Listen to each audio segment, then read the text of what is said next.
हाँ जी। अब students importance के बाद क्या चीज़ आती है? इम्पोर्टेंस के बाद अब हम पढ़ेंगे फेयल और टाइलर को। तो फेयल और टाइलर को पढ़ने से पहले एक छोटी सी रिक्वेस्ट करता हूँ, प्लीज़ जितना हो सके चैनल को सब्सक्राइब, शेयर, लाइक और कमेंट कीजिए। कमेंट में ये बताइए कि लेक्चर कैसा लगा या फिर क्या हम चेंज कर सकते हैं। लाइक से ये बताइए कि आप मेरे साथ हो, ठीक है ना?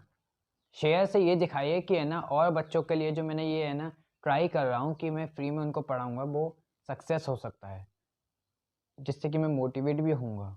अंदर से थोड़ा लगेगा कि हाँ यार, हम सही डायरेक्शन में हैं। नहीं, कभी कभी ऐसा फील होता है ना कि सब कुछ काम कर रहे हैं, और जैसे कि आपकी नेगेटिव थिंकिंग कब आती है आपके अंदर? On that time which you think, which you have not taken any result, जहाँ पे आप कोई भी रिजल्ट नहीं उठा रहे हो, कुछ अच्छा रिजल्ट। अब मेहनत के बाद रिजल्ट ना मिले तब नेगेटिव तो आना वाकिफ़ है यार। इंसान हैं अपन, और ह्यूमंस बिहेवियर क्या कहते हैं, अगर हमारा काम नहीं हो रहा ढंग से या हमें कुछ अच्छा नहीं मिल रहा, तो हम ये सोचेंगे कि यार हमारी ज़िंदगी कैसी है, हम क्या कर रहे हैं, सही कर रहे हैं कि गलत कर रहे हैं। ऐसे ही अगर पॉजिटिव होता है तो मतलब कुछ अच्छा होता है काम करने के बाद, तो ऐसे सोचते हैं कि है ना, हाँ हमारी ज़िंदगी बहुत अच्छी चल रही है, हमें है ना बड़े किस्मत वाले हैं, ऐसी ऐसी बातें होती है। तो प्लीज़ यार लाइक, सब्सक्राइब, कमेंट, शेयर में चूकें ना, थोड़ा बहुत समझें, क्योंकि बिजनेस स्टडीज़ पढ़ाते हुए मैंने ये सब्जेक्ट मेरी थी, लेकिन अब मैं है ना स्पेशली ज्योग्राफी, पॉलिटी इन पे हूँ। इस बिजनेस स्टडी से पहले मेरे को पढ़ाने से पहले थोड़ा बहुत खुद भी पढ़ना पड़ता है, उसमें टाइम लगता है, जिसकी वजह से मैं है ना छुट्टियाँ लेता हूँ अपने काम से। तो समझो, ठीक है ना? लाइक, शेयर, सब्सक्राइब और कमेंट भी करना। तो देखो, हमने इम्पोर्टेंस पढ़ लिया था, हमने नेचर पढ़ लिया था। अब इसके बाद हम अगले लेक्चर में देखेंगे फेयोल के principles. Who was the Fayol? Fayol था कौन? फेयोल साहब थे, साहब।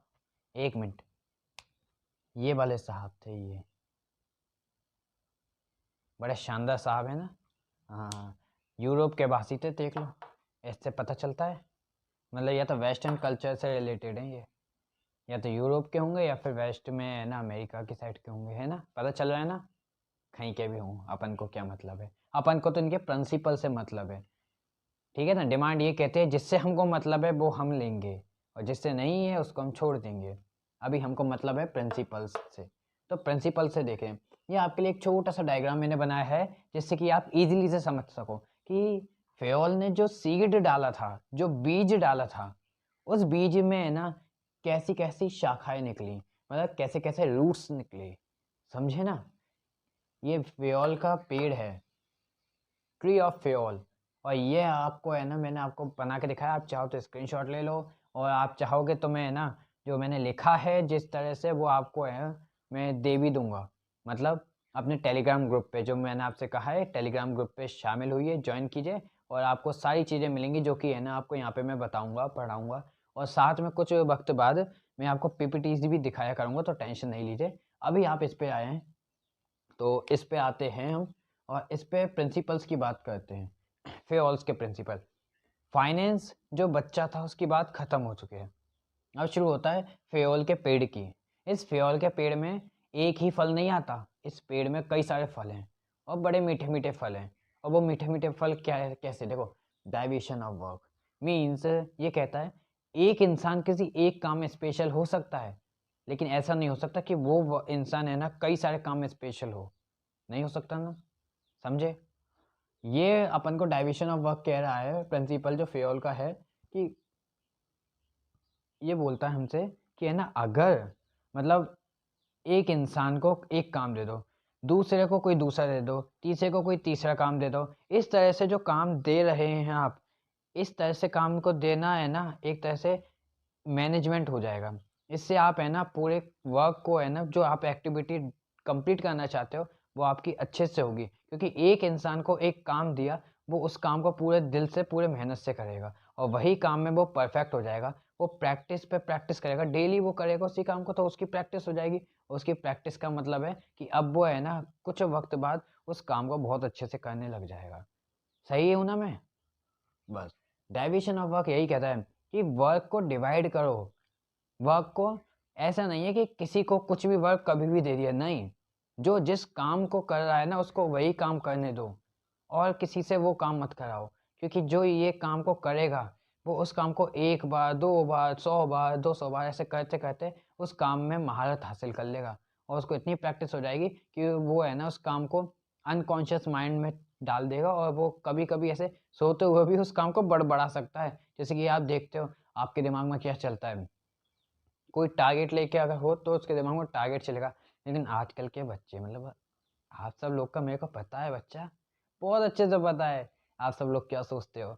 तो आप यही सोचते हो ना, लव रिलेशन वगैरह, तो बस आपको रात को सपने कौन से आते हैं? यही आते हैं ना, बिकॉज़ आप फ़ील करते हो उस चीज़ को और है ना उस चीज़ को फ़ील करके आप उस चीज़ को, उस लव जैसी फ़ीलिंग को अपने अंदर माइंड में अनकॉन्शियस माइंड को दे देते हो। कॉन्शियस माइंड हमारा 10 से 12 घंटे मुश्किल से काम करता है, मुश्किल से। एक लोएस्ट जो कॉन्शियस माइंड है ना वो 3 से 4 घंटे काम करता है। हाईएस्ट में 10 से 12 बोल रहा हूँ। लेकिन अनकॉन्शियस माइंड चौबीसों घंटे काम करता है, समझे ना? वो आपको कभी और एग्जांपल दूंगा, आप कहोगे ना अनकॉन्शियस माइंड और कॉन्शियस माइंड के बारे में बताऊं मैं, तो वो एक किताब है जो कि बहुत अच्छी किताब है, मैंने पढ़ी है वो किताब, इसलिए आपको गाइड कर रहा हूँ कि इन चीज़ों को फीलिंग करोगे ना, फील करोगे तो आपका ये सब कुछ अनकॉन्शियस माइंड में चला जाएगा। और जब भी अनकॉन्शियस माइंड में जाएगा तो आप जानते हो, आप पहली बार जब स्कूटी चलाना सीखे थे तब आप सीखे थे, पूरे ध्यान लगा कर सीखे थे। लेकिन उसके बाद आपने 15-20 बार, 100 बार करीब स्कूटी चला ली है, तो अब आपको जान आपके पैर और हाथ है ना ऐसे ही काम करते जैसा है ना आप कहते हो। मतलब कभी-कभी आप कहते भी नहीं हो, आपका दिमाग सोचता भी नहीं है, वो तो अपने आप काम कर लेते हैं। जैसे कि आप स्कूटी पे बैठते हो, बैठते ही स्कूटी को ऐसे बटन दबा के चालू कर देते हो। कभी-कभी होता है ना सेल्फ स्टार्ट का, तो बटन दबा के चालू कर दिया। आपके दिमाग में थोड़ी कहा था, आप तो बैठते ही चालू कर देते हो, खींच लेते हो उसके गियर्स। ये सब अनकॉन्शियस माइंड में शिफ्ट हो चुका है, इसलिए है ना आपको सोचने की भी ज़रूरत नहीं होती। और यही चीज़ होती है माइंड का खेल। ऐसे हम है ना बहुत कम से कम समय में इफेक्टिवली है ना एक काम को बहुत अच्छे से कर सकते हैं, समझे ना? तो डाइविशन ऑफ वर्क यही दिखाता है हमको कि कैसे सब काम को, एक एक्टिविटी को करने से पहले उस एक्टिविटी को कई लोगों को है ना ऐसे बांट बांट के कराया जाए जिससे कि वो एक्टिविटी हम अचीव कर लें। वर्क को डिवाइड कर दो। दूसरा, ऑथोरिटी एंड रेस्पॉन्सिबिलिटी मीन्स, अब जैसे कि मानो मैंने एक मैनेजर है, उसको काम दिया कि तुमको तुमको 10 गाड़ियाँ तैयार करवानी है और तुम्हारे अंडर में 50 लोग हैं, ठीक है? 50 लोग हैं, 10 गाड़ियाँ तुमको काम कराना है। लेकिन उसको ऑथोरिटी ये नहीं दी मैंने कि है ना ये 50 लोग तुम्हारी हर बात मानेंगे, ये ऑथोरिटी नहीं दी। बस ये कह दिया अगर गाड़ी से रिलेटेड कोई बात करोगे तो है ना तुम्हारी मानेंगे, और उन सब लोगों से भी कह दिया, ठीक है? अब उस बंदे के दिमाग में, मैनेजर के दिमाग में कोई अलग मैनेजमेंट का तरीका आया। उसने ये कह दिया कि चलो खेल खेलेंगे अपन एक, और खेल खेल में ऐसे तरीका है नहीं, तो खेल खेल में हम इस प्रोजेक्ट को ऐसे करें, ऐसे मतलब गाड़ी के सिस्टम को ऐसे ऐसे चलाएंगे। उसने ये कह दिया और किसी ने नहीं माना। क्यों? क्योंकि उन्होंने क्या कहा था, उन्होंने ऑथोरिटी सिर्फ इतनी दी थी, तुम अगर गाड़ी तुम अगर है ना गाड़ी के लिए कुछ काम कहोगे तो वो करेंगे। लेकिन खेल कोई काम थोड़ी है, खेल तो अपना खुद का एक एंटरटेनमेंट का साधन है। इसलिए ऑथोरिटी ये दी नहीं है कि तुम खेलते खेलते गाड़ी को छू सको। ऑथोरिटी सिर्फ ये है तुम काम करते करते गाड़ी में कुछ भी करा सकते हो काम, खेलते हुए नहीं। मीन्स ऑथोरिटी तो दी नहीं, लेकिन रेस्पॉन्सिबिलिटी ये दे दी कि काम पूरा कराओ इतने वक्त में। तो ये कहते हैं, अब ये चीज़ हमें ये दिखाती है कि जिसको आप काम करने के लिए दे रहे हो ना, उसको बरोबर तो ऑथोरिटी दो और बरोबर ही उसको रेस्पॉन्सिबिलिटी दो। अगर रेस्पॉन्सिबिलिटी ज़्यादा दे दी और ऑथोरिटी कम दे दी तो वो काम कर पाएगा नहीं, बिकॉज क्योंकि उसकी जब ऐसे कोई मानेगा ही नहीं तो कैसे करेगा वो। और फिर अगर उसको रेस्पॉन्सिबिलिटी ज़्यादा दे दी, सॉरी, उसको है ना ऑथोरिटी, सॉरी अभी मैंने क्या कहा था, ऑथोरिटी ज़्यादा दे दी और रिस्पॉन्सिबिलिटी कम दे दी, तो है ना वो मतलब ऑथोरिटी का गलत मिसयूज़ करेगा, गलत तरह से काम करेगा, है ना? ऑथोरिटी ज़्यादा है क्योंकि पावर ज़्यादा है और रेस्पॉन्सिबिलिटी कम है। लेकिन उसी जगह पर अगर है ना उसको हम रेस्पॉन्सिबिलिटी ज़्यादा दे दें और ऑथोरिटी कम दे दें, तो फिर कोई उसकी मानेगा नहीं, उसको काम होगा नहीं फिर वो। समझे ना इस बात को? तो ये होती है ऑथोरिटी और रेस्पॉन्सिबिलिटी के बीच का फ़र्क। अच्छे से समझ गए होंगे आप, यकीन है मुझे। चलो, अब डिसिप्लिन। डिसिप्लिन मतलब ऐसा ना हो कि है ना सब लोग है ना ये कह रहे हैं कि है ना मैं इधर की साइड जाके काम करूंगा, मैं उधर जाके काम करूंगा, ऐसे सब एक दूसरे से अपोजिट चले जाए, अलग अलग हो जाए और काम कर रहे हैं। ऐसा कोई काम थोड़ी होता है। काम को एक सिस्टमेटिक वे में है ना करके, मतलब जैसे कोई ऐसे इंसान हैं वो अलग अलग जाके ऐसे काम कर रहे हैं, तो काम थोड़ी होता है, नहीं होता ना। इन सब को एक साइड में ऐसे जाना पड़ेगा ना, बीच इधर की साइड, अंदर की साइड, तब जाके तो एक एक काम होगा, पूरा कंप्लीट होगा एक काम। तो ये चीज़ दिखा रही है कि यहाँ पे ये लोग डिसिप्लिन से काम कर रहे हैं और यहाँ पे इनडिसिप्लिन हो रखा है, जहाँ पे कोई लोग एक दूसरे के सुन ही नहीं रहे और सब एक दूसरे से लड़ झगड़ रहे हैं। तो ये होता है डिसिप्लिन। ठीक है, डिसिप्लिन जान गए। अब हम देखते हैं equity. What the mean of equity. Equity क्या होती है? देखो, इक्विटी मतलब sorry sorry sorry equity, equity मतलब कि सबको इक्वल मानो। ऐसे मत मानो कि है ना मेल, मतलब मेल डोमिनेंट है, फीमेल डोमिनेंट नहीं है। फीमेल को कम वेजेस, मेल को ज़्यादा वेजेस। जो गरीब परिवार से आए हैं उनको कम वेजेस, जो अमीर परिवार से आए हैं उनको ज़्यादा वेजेस। या फिर जो है ना जो एम्प्लॉय ओनर के रिलेशन में उनको ज़्यादा वेजेस, और जो नहीं है उनको कम वेजेस। या फिर जो एम्प्लॉयज़ है ना रिलेशन में, उनको है ना बड़ी बड़ी अथॉरिटी दे रहे हैं, उनको मैनेजर बना रहे हैं, सीईओ बना रहे हैं, लेकिन जो कैपेबल है उसको कुछ नहीं मिल रहा। तो ऐसे ये गलत है। इन चीज़ को कहते हैं कि ये अनइक्वलिटी है। इसलिए एक ऑर्गेनाइजेशन में इक्वलिटी होनी चाहिए, और वो इक्वलिटी होती है इक्विटी। समझे? इक्विटी। यहाँ पे इक्विटी का मतलब वो नहीं है जो शेयर्स की बात कर रहे हैं, नहीं, शेयर्स की बात नहीं है। ये है एक तरह से ऐसे पर्सनल्स जिनको है ना बराबर चांस मिलना चाहिए, जो जितना काम करेंगे उनको उसने उसी हिसाब से पे होना चाहिए। कोई है ना डिस्क्रिमिनेशन नहीं होनी चाहिए, दोनों के बीच में कोई अंतर नहीं होना चाहिए। समझे ना? उसको कहते हैं इक्विटी। अब हम आते हैं यूनिटी ऑफ डायरेक्शन।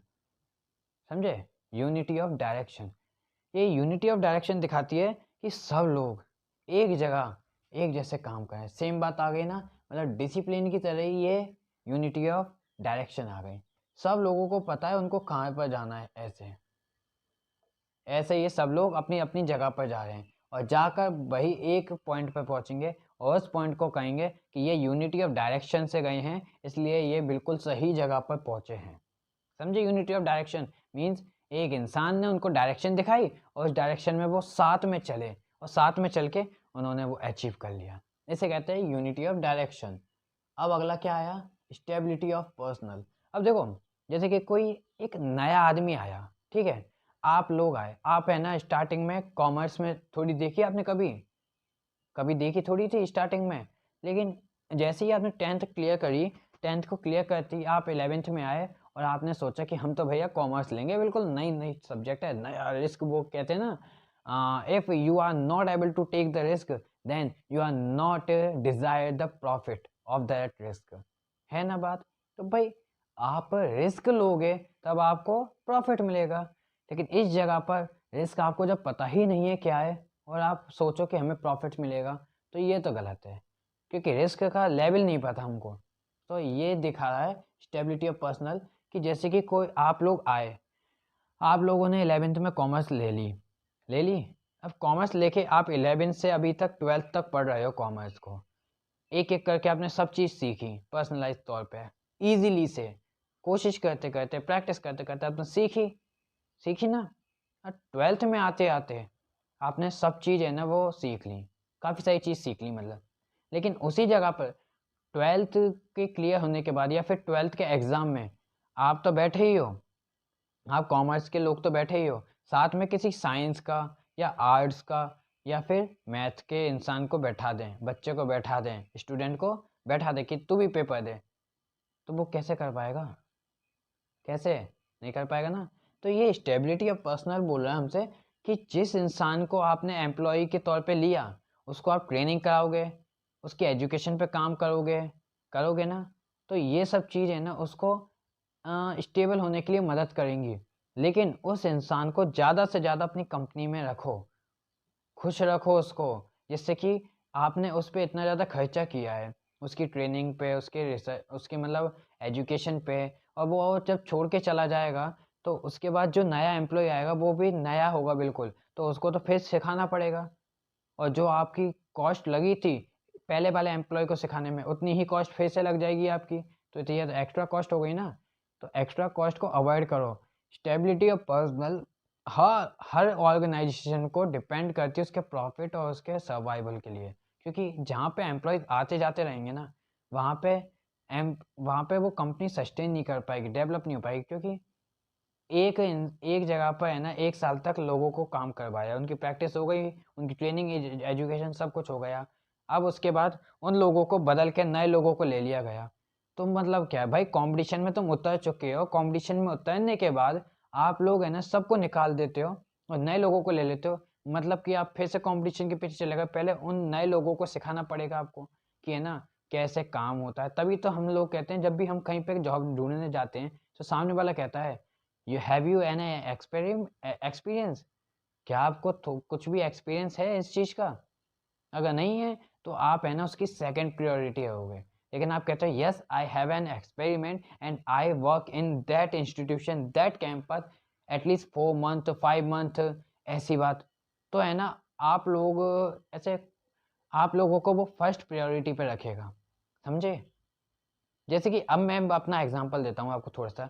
स्टार्टिंग में अपने स्कूल मतलब है ना, मैंने अपनी ग्रेजुएशन कंप्लीट करते ही मैंने सोचा था काम की। अब मैंने है ना काम किया, उस वक्त मेरे को मजा ऐसे मन नहीं था काम करने के लिए, लेकिन किया मैंने। लेकिन अब जब एजुकेशन सिस्टम में मैं आया जो कि मुझे पसंद है, उस सिस्टम में मैं आया, स्टार्टिंग में मैं स्कूल में गया, कोचिंग में गया, उन्होंने कहा ठीक है, क्योंकि मैं फ्रेशर था और मेरे को मुझे है ना थोड़ा डर लग रहा था पढ़ाने में, क्योंकि सामने बच्चे होंगे और उनकी उनकी हाइट, उनकी साइज़ मेरे से बड़ी-बड़ी होगी। तो मतलब थोड़ा-सा डर तो लगता ही है कि यार सामने जो बैठा है वो तो कितना खतरनाक लग रहा है, और कितना डेंजर लग रहा है, और हम क्या हैं? हम तो बच्चे हैं ऐसे उसके सामने।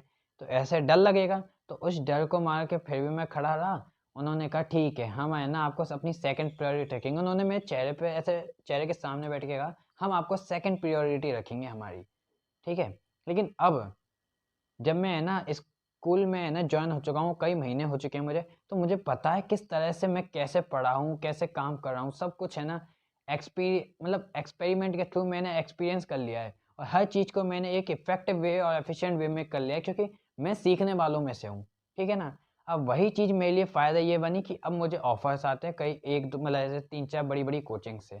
तो ये चीज़ हमको दिखा रही है कि एक पर्सनल है ना, अगर वो ट्राई करेगा, वो सीखेगा, तो वो उस चीज़ के लिए बहुत ज़्यादा अच्छा हो जाएगा, और वो चीज़ है ना फिर दूसरी जगह वाले तो उसे ले लेंगे, लेकिन जिस जगह से वो निकलेगा, उस जगह पे है ना फिर नए पर्सन्स को लाया जाएगा, और वो नए पर्सनल के लिए फिर से उतना ही टाइम लगेगा, उतनी ही कॉस्ट लगेगी, और ये कोई भी ऑर्गेनाइजेशन नहीं चाहती। तो समझ गए stability of personal, unity of direction हो गया। अब unity of command. Unity of command मतलब कि ऐसा मत करो कि आपने है ना एक ग्रुप बनाया 5 लोगों का, उस ग्रुप में 5 लोगों को एक मतलब 5 बॉस दे दिए। मतलब 5 लोग हैं और 5 ही है ना उनके बॉस है, 5 ही उनके मैनेजर्स हैं, जो कि उनको ऑर्डर दे रहे हैं कि ये काम करो, वो काम करो। अब मानना एक इंसान है, एक एम्प्लॉई है, एक पर्सनल है, उसको है ना एक मैनेजर ने ये कहा सॉरी सॉरी 1 मिनट प्लीज।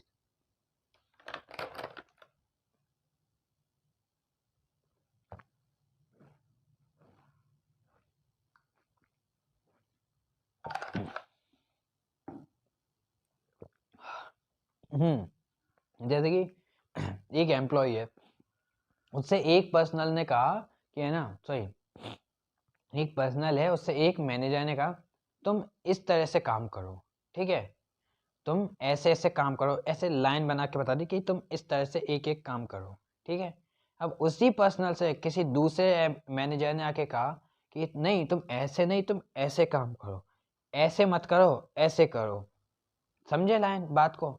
अब वो एक इंसान है, उसको एक ने कहा इधर काम करो, एक ने कहा इधर काम करो, इस जगह तो वो बिगड़ गया ना उसका काम। वो कहाँ से करे? क्योंकि इधर से करेगा तो इस वाले का बुरा, इधर से करेगा तो इस वाले का बुरा, और दोनों मैनेजर को खुश करना पड़ता है, तभी तो उसका अच्छा होगा, तभी तो उसका भी भला होगा। तो बस यही चीज़ तो वो कह रहा है कि अगर आप एक कमांडर हो, आपके ऊपर एक बॉस हो, तो वो बॉस आपको समझाएगा, वो बॉस जो कहेगा वो काम करो, बस इतना आपके लिए सफिशिएंट है। यही चीज़ आपको आगे बढ़ाने में काम करेगी, आपको आगे लेके जाएगी। समझे क्या कहा मैंने?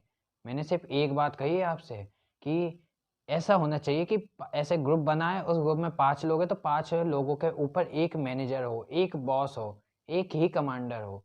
बहुत सारे नहीं हो, क्योंकि बहुत सारे होंगे ना तो कोई अलग डायरेक्शन दिखाएगा, कोई अलग डायरेक्शन दिखाएगा, तो ऐसे है ना एम्प्लॉय होगा वो भटक जाएगा, वो काम नहीं कर पाएगा। समझे? ये हो गया यूनिटी ऑफ कमांड। अब अगला अपन देखते हैं रेमुनरेशन टू एम्प्लॉय। एम्प्लॉय जो कर रहा है ना उसके हिसाब से उसको पे करो, अच्छी पेमेंट दो उसे, क्योंकि उसको अपना फैमिली जैसा बिहेवियर दिखाओ कि आप हमसे हो और हम आपसे हैं, आप हमारे हमारे लिए अपने फैमिली जैसे काम करिए, हम आपको फैमिली की तरह ट्रीट करेंगे, आपको अच्छी सैलरी देंगे, वेजेस देंगे, आपको कमीशंस देंगे, इंसेंटिव्स देंगे, और आपको हॉलीडेज भी देंगे साथ में, है ना, आपको टूर पे भी भेजा करेंगे। ऐसी ऐसी चीज़ आप अगर है ना एक एम्प्लॉय के लिए करोगे तो वो एम्प्लॉय खुशी खुशी आपके लिए है ना पूरा काम करेगा। तो ऐसे ही बात कह रहे हैं कि हर एम्प्लॉय को ध्यान दो, हर एम्प्लॉय के लिए अच्छा करो, तो वो होता है रेमुनरेशन टू एम्प्लॉय। समझे ना? अब अगला ऑर्डर। ऑर्डर, हाँ, तो मैं ऑर्डर की बात कर रहा था। हमने यहाँ तक देख लिया था कि यूनिटी ऑफ कमांड तो क्या होता है, रेमुनरेशन ऑफ एम्प्लॉय क्या होता है। अब हम ऑर्डर को देख रहे हैं। तो देखो, ऑर्डर क्या होता है? ऑर्डर मतलब कि सामने हम है ना वो चीज़ दें जो कि उनको चाहिए। मतलब एक मैनेजर है, वो एम्प्लॉय को एक ऐसा ऑर्डर दे, सॉरी, एक ऐसा ऑर्डर दे जो ऑर्डर है ना वो सामने से है ना बिल्कुल परफेक्ट करे, मैनेजमेंट के थ्रू, कोई ऐसे डिसीजन के थ्रू एक ऐसा ऑर्डर देना चाहिए। मतलब अब आप मान के चलिए, अभी है ना आप लोगों को ऐसे, आप काम कर रहे हो, आप है ना, आपको जो पुर्जे है ना, जो मटेरियल्स है, जो इक्विपमेंट्स हैं, गड्ढे करने के इक्विपमेंट्स किसी और कमरे में रखे हुए हैं, और किसी और स्टोर में रखे हुए हैं, और है ना गड्ढे को भरने के किसी और स्टोर में रखे हुए हैं। अगर ऐसा कर दे कि दोनों को है ना मिक्स में कर दें, कि 2 कमरे हैं, दोनों कमरों में है ना गड्ढे करने और गड्ढे ना करने और गड्ढे भरने के दोनों तरह से इंस्ट्रूमेंट रखे हुए हैं, ठीक है? तो आपको ऐसा लगेगा ना, इरिटेटिंग सा ऐसा लगेगा कि क्या यार, क्या तरीके से काम होता है ना? ये एक तरह से अनडिसिप्लिनरी काम हो रहा है ना ये। तो ऐसी चीज़ को अवॉइड करते हैं। ऐसा मैनेजर होना चाहिए जो कि ऑर्डर दे, और वो ऑर्डर बिल्कुल ऐसे एक्टिविटी को करने के ऊपर है ना पूरा परफेक्ट बैठे, बिल्कुल सही बैठे, तब जाके है ना उसे हम कहते हैं ऑर्डर सिस्टम। यही चीज़ हम ये इधर कह रहे हैं कि ये ऑर्डर हमसे कहता है कि है ना आप जो भी ऑर्डर दे रहे हो ना सामने वाले को, वो होना चाहिए बिल्कुल सही, वो परफेक्ट होना चाहिए। ऐसा नहीं कि है ना आप उसे कह रहे हो, मैनेजर आप हो, और तो आप एम्प्लॉय को कह रहे हो जा मेरे घर पे सब्जी पहुंचाया। क्या ये कोई ऑर्डर है? आपको जो एम्प्लॉय जिस काम के लिए है ना वहाँ पे उस काम का ऑर्डर दो ना। ऐसा ये बोल रहे हैं हमसे ऑर्डर के ऊपर फेयोल साहब। अब फेयोल साहब ने फिर अगली जो प्रिंसिपल दिया वो था subordinate to individual interest to general interest. मतलब कि ये कह रहे हैं आप सबको देखो, पूरे एम्प्लॉयज़ को देखो, पूरी सोसाइटी को देखो, सबके इंटरेस्ट पे काम करो, लेकिन पहली बात, आपने ऑर्गेनाइजेशन बनाई क्यों है? प्रॉफिट के लिए, सर्वाइवल, ग्रोथ, इन 3 में मतलब मेन पार्ट्स के लिए तो है। पहले वो सर्वाइव करवाओगे आप उसे, फिर प्रॉफिट दिलाओगे, फिर उसकी ग्रोथ करोगे। तो इन 3 पार्ट्स को सोच के तो आपने एक ऑर्गेनाइजेशन को क्रिएट किया है ना। Then why you give the more interest to the other activity? आप किसी और एक्टिविटी को ज़्यादा इंटरेस्ट क्यों देते हो फिर? ये कह रहे हैं कि सबसे पहले अगर आपको इंटरेस्ट देना है तो पहले ऑर्गेनाइजेशन को दो, फिर ऑर्गेनाइजेशन के बाद जब ऑर्गेनाइजेशन का इंटरेस्ट ख़त्म हो जाए तब आप अपने पर्सनल को दो, उन पर्सनल्स के बाद फिर आप सोसाइटी को दो। ऐसे आप इंटरेस्ट दो। ऐसा नहीं होना चाहिए कि आपने किसी एक इंसान के इंटरेस्ट दिया और आपकी ऑर्गेनाइजेशन उस इंटरेस्ट का भुगतान कर रही है। समझे? ये एक है ना गलत तरह का इंटरेस्ट है, और यही हमको ये पॉइंट बताता है कि subordinate to individual interest to general interest. समझे? हुआ ना? समझ में आया ना? बोलो तो, चुप नहीं रहा करो। अगला है सेंट्रलाइजेशन एंड डिसेंट्रलाइजेशन। देखो, ये जो सेंट्रलाइजेशन और डिसेंट्रलाइजेशन है ना, ये हमको कहता है कि कुछ ऐसी पावर्स होती है जो हमें अपने हाथ में रखनी चाहिए, और कुछ ऐसी होती हैं जो है ना हमको अपने हाथ से छोड़ देनी चाहिए। जैसे कि एचआर का क्या काम होता है, ह्यूमन रिसोर्स मैनेजर का क्या काम होता है, उसका मेन काम कि वो एम्प्लॉयज़ की रिक्रूटमेंट करे, एम्प्लॉयज़ को ट्रेनिंग एजुकेशन प्रोवाइड कराए, एम्प्लॉयज़ को रेमुनरेट करे और एम्प्लॉयज़ को इंसेंटिव्स वगैरह दे, है ना। एम्प्लॉयज़ की क्वालिटी को इम्प्रूव कराए प्रैक्टिस से, एक्सपेरिमेंट से। ये सब काम किसका होता है, एचआर का होता है। अब एचआर इन काम को करे, और इन काम के साथ साथ एचआर कह दे कि मैं सेल्स भी देखूंगा, मैं प्रोडक्शन भी देखूंगा, मैं है ना उसके अलावा मैं ऐसे सर्विस का भी देखूंगा कि सर्विस सही पहुंच रही है कि नहीं।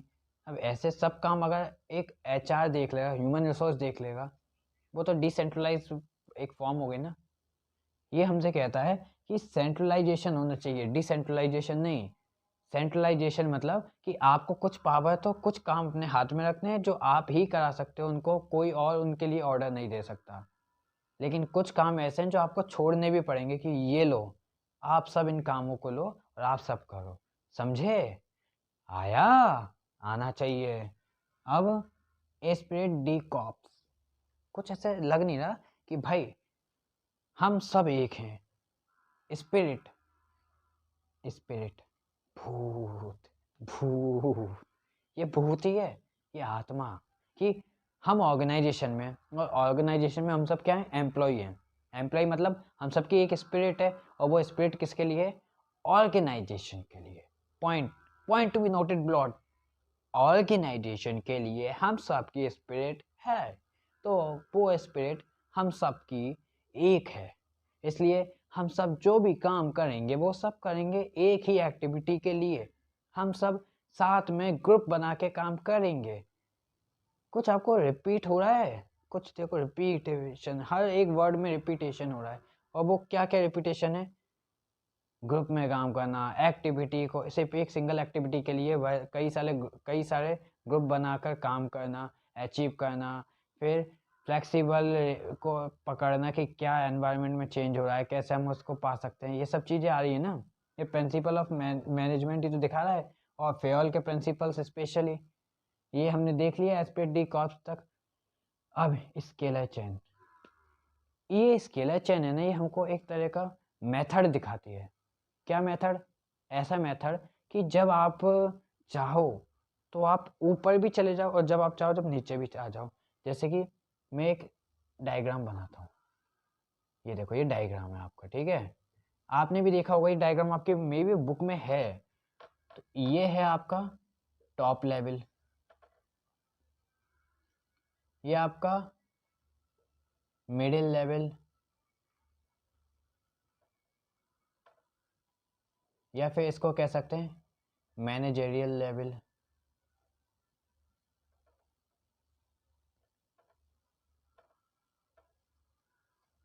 और ये है आपका थर्ड वाला जिसको आप कहते हैं वर्कर, या फिर लोअर लेवल, लोअर लेवल कह देते हैं इसे, लोअर लेवल। इस तरह से लेवल्स बटे हुए हैं ना, top level, middle level, lower level, है ना। तो ये जो लेवल्स बटे हैं ना, यही लेवल्स आपको दिखाने स्केलर चेन को, कि अगर किसी यहाँ पर रहते हुए इंसान को कोई परेशानी है, कोई बात कहनी है, तो वो इससे कहे, फिर ये है ना उस बात को ऊपर पहुँचाए। ऐसा नहीं कि ये सीधे ही ऊपर चला जाए कि मैं तो दादा हूँ भाई इस जगह का, मेरी तो बात माननी पड़ेगी, नहीं होगा ना ये। इसलिए ये दिखा रहा है कि ऐसे इजी इजी से बात चले। अगर आपको कोई बहुत ही बड़ी दिक्कत है, बहुत ही ज़्यादा बड़ी, तो आप है ना ऊपर जा सकते हो, लेकिन उसकी गारंटी नहीं है कि आपके ऊपर सुनी जाएगी। लेकिन आप अपनी बात को यहाँ से यहाँ पे पहुँचाओगे, फिर यहाँ से यहाँ पे पहुँचाओगे, तो यहाँ के लोग इनके दोस्त हुए, और यहाँ के लोग इनके दोस्त हुए, तो दोस्ती की वजह से ये है ना धीरे धीरे बात होगी, और धीरे धीरे ऊपर तक पहुँचेगी, और इससे बेटर रिजल्ट निकलेगा। समझे ना? ये हमको दिखाता है स्केलर चेन, ठीक है। अब हम देखते हैं इनिशिएटिव्स। इनिशिएटिव, हम्म, क्या इनिशिएटिव का मतलब, एक बार आप सोचो क्या वर्ड है ये इनिशिएटिव। ये बोल क्या रहा है, क्या बोल रहा है इनिशिएटिव? आप सबका फोकस कहाँ है? डांट नहीं रहा हूँ रे, मैं कह रहा हूँ इनिशिएटिव का मतलब, इनिशिएटिव फोकस को शो करता है। फोकस मतलब क्या यार, क्या बात है, क्या हुआ? सोचो थोड़ा सा इनिशिएटिव का। Initiative, method, focus.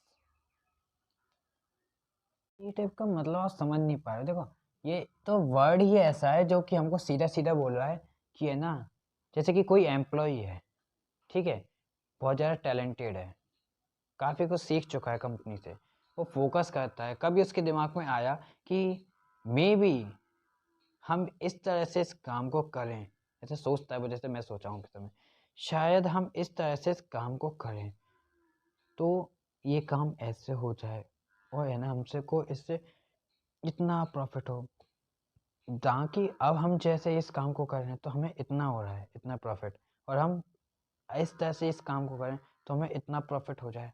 मतलब वो एक एक कोऑर्डिनेट, मतलब एक अपोजिट वे निकाल रहा है ना उस काम को करने का, या फिर अपोजिट नहीं कहें तो अपोजिट तो एक नेगेटिव वर्ड हो जाता है। हाँ, अपन कहें कि है ना एक अलग तरीका निकाल रहा है ना, उसे काम को करने का एक अलग इनिशिएटिव निकाल रहा है। इनिशिएटिव मतलब कोई दूसरा वे निकाल रहा है, दूसरी पाथ दिखा रहा है एक ही काम को करने का जिससे ज़्यादा प्रॉफिट हो। तो ऐसे वर्कर्स को है ना मौका मिलना चाहिए, मौका मिलना चाहिए अपनी बात को रखने का, क्योंकि ऐसे वर्कर्स को हमें है ना अपने बात को रखने का मौका देंगे ना, तो पहली चीज़ पर्सनल्स में है ना खुशी होगी कि है ना ये जो टॉप लेवल है वो हमारी सुनता है, वो हमारी फैमिली की तरह है, ऐसे सोचेंगे लोग, ठीक है ना। और ऐसे सोचने की वजह से अब ये है ना सब अच्छे से काम करेंगे, और साथ ही साथ में क्या पता जो वर्कर ने अपना बात कही है वो उसी लेवल से उठ के आए जिस लेवल पे सर्विस प्रोवाइड कराते हैं टॉप लेवल के लोग, है ना। तो उसको उनको पता है कि है ना उसको क्या चाहिए और कैसे कैसे उसको पूरा कर सकते हैं। तो एक जो इनिशिएटिव इस थर्ड मतलब थर्ड पार्टी ने लोअर लेवल ने निकाला, तो उस इनिशिएटिव को सुना जाए और उसके अपोजिट में इस लोअर लेवल के इंसान को रेमुनरेट किया जाए, अच्छी सैलरी अच्छी पोस्ट दी जाए, समझे। ये सब हमने देखा फेयर्स के प्रिंसिपल में। मज़ेदार था ना प्रिंसिपल, बहुत ही ईज़ी है, आप लोग समझ सकते हो ईज़िली से। और आप एक बार फिर देखिएगा, क्योंकि मैंने अभी आपसे क्या कहा, आपको अगर रिवीज़न नहीं करना तो है ना आप ये मानिए कि आप सिर्फ पढ़ोगे और भूल जाओगे। लेकिन उसी चीज़ को आप बार-बार सुनोगे, जैसे कि आप किसी रिलेशन में अपना टाइम दोगे और उससे प्यार से बातें करोगे, तो वो रिलेशन आपका अनकॉन्शियस माइंड में बैठ जाएगा और वो अनकॉन्शियस माइंड में बैठकर आपको अच्छे-अच्छे तरीके सिखाएगा उस रिलेशन को मेंटेन रखने के लिए। लेकिन उसी तरह से आप सब मतलब कॉन्शियस माइंड में ही रखोगे कि आपको तो बस पढ़ा और निकाल दिया, मतलब पढ़ा एक बार और फिर उसके बाद कोई मतलब नहीं, तो वो आपके कभी भी दिमाग में नहीं बैठ पाएगा। इस बात पे फोकस करना, आज का आपका होमवर्क हो गया, इन चीज़ को पढ़ के आना और कॉन्शियस अनकॉन्शियस के बारे में थोड़ी सी बात समझना, ठीक है ना। मिलते हैं आपसे अगली क्लास में, जिसमें हम आपको बताएंगे कि टाइलर की क्या थ्योरी है, टाइलर ने कैसे प्रिंसिपल्स दिए, ठीक है ना। चलो बाय बाय।